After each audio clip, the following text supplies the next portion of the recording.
ना होगा, और अगर सब मिलकर कोशिश करें तो रास्ता निकल सकता है। राजू के चेहरे पर एक उम्मीद की किरण जागती है। हाँ बाबा जी, अगर सब मिलकर काम करें तो हम पानी ढूंढ सकते हैं। हमने पहले कभी यह कोशिश ही नहीं की। लेकिन इतनी कठिन जमीन में नया कुआं खोदना आसान नहीं। मुश्किल जरूर है, नामुमकिन नहीं। अगर हम मिलकर काम करें तो ये हो सकता है। राजू खड़ा हो जाता है। उसकी आंखों में एक नई रोशनी है। तो फिर हम कल से काम शुरू करेंगे। मैं गांव के सभी युवाओं को इकट्ठा करूंगा। हम मिलकर नया कुआं खोदेंगे। यह कहते हुए वह शामू के साथ गांव के दूसरे युवाओं को बुलाने के लिए निकल पड़ता है। कहीं दूर से गरज की हल्की सी आवाज आती है, जैसे आकाश ने उनकी उम्मीदों की गवाही दे दी हो।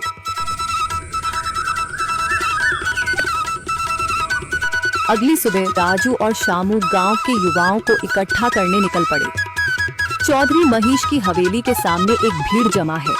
बाबा जी, संदरी, गांव के कुछ बुजुर्ग और किसान सभी मौजूद हैं। हम हाथ पर हाथ रखकर नहीं बैठ सकते।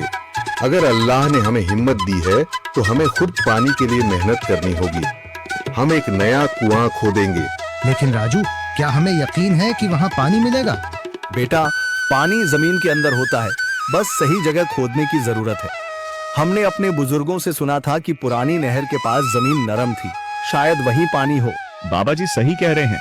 अगर तुम सब यह काम करने के लिए तैयार हो तो मैं अपने कुछ मजदूर भेज सकता हूँ। धन्यवाद चौधरी जी, लेकिन हम सब खुद भी मेहनत करेंगे। यह हमारे गांव के अस्तित्व की लड़ाई है।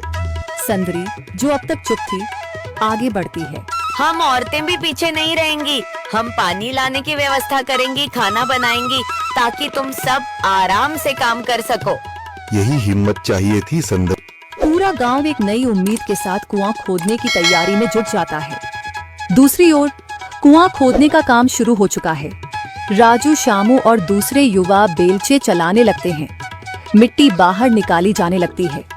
तेज गर्मी के बावजूद सब पूरी हिम्मत के साथ जुटे हुए हैं।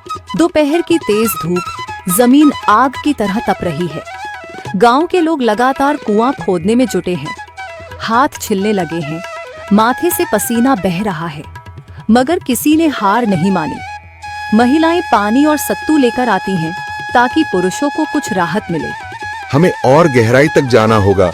अब तक सिर्फ सूखी मिट्टी और पत्थर ही निकल रहे हैं। राजू, यह बहुत कठिन काम है।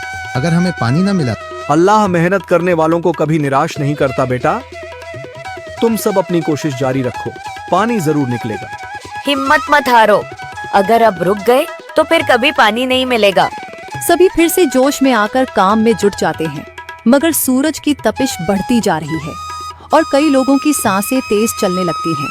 तभी एक तरफ से रामलाल और उसके आदमी हंसते हुए आते हैं। अरे भाई, तुम्हें लगता है कि जमीन तुम पर रहम करेगी? हाँ हाँ, ना समझ लोग, ये सब बेकार की मेहनत है। रामलाल, हमारा हौसला मत तोड़ो। अगर तुम मदद नहीं कर सकते तो कम से कम मजाक भी मत उड़ाओ। मदद? हाँ, मैं अपने कुएं का पानी बेच सकता हूँ, मगर मुफ्त में नहीं दूंगा।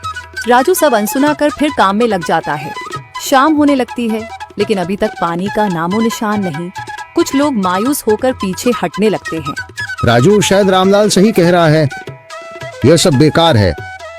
नहीं शामू, हमें हार नहीं माननी। अगर आज हार गए तो फिर कभी हिम्मत नहीं कर पाएंगे। तभी अचानक फावड़ा किसी कठोर चीज से टकराता है। एक अजीब सी आवाज आती है। राजू चौंक कर देखता है और जल्दी जल्दी मिट्टी हटाने लगता है। अचानक एक ठंडी लहर महसूस होती है। सभी लोग दौड़ कर आते हैं। जैसे जैसे मिट्टी हटती है, नीचे से गीली जमीन नजर आने लगती है। सब हैरान रह जाते हैं। सुभान अल्लाह, मैंने कहा था ना, अल्लाह हमारी मेहनत को जाया नहीं करेगा। राजू और बाकी सभी जोर लगाते हैं। कुछ ही पलों बाद अचानक मिट्टी के नीचे से पानी की एक छोटी सी धारा फूट पड़ती है। गांव वाले खुशी से चिल्ला उठते हैं। पानी पानी निकल आया। यह अल्लाह की कुदरत है रामलाल, जिस पर तुम्हें यकीन नहीं था। पूरा गांव आनंद से झूम उठता है। लोग एक दूसरे को बधाइयां देते हैं। औरतें दुआ करने लगती हैं। कुछ दिन बीत चुके हैं। गांव वाले नए कुएं से पानी भर रहे हैं, खेतों को सींच रहे हैं और जिंदगी फिर से पटरी पर लौट रही है। मगर रामलाल अब भी अपनी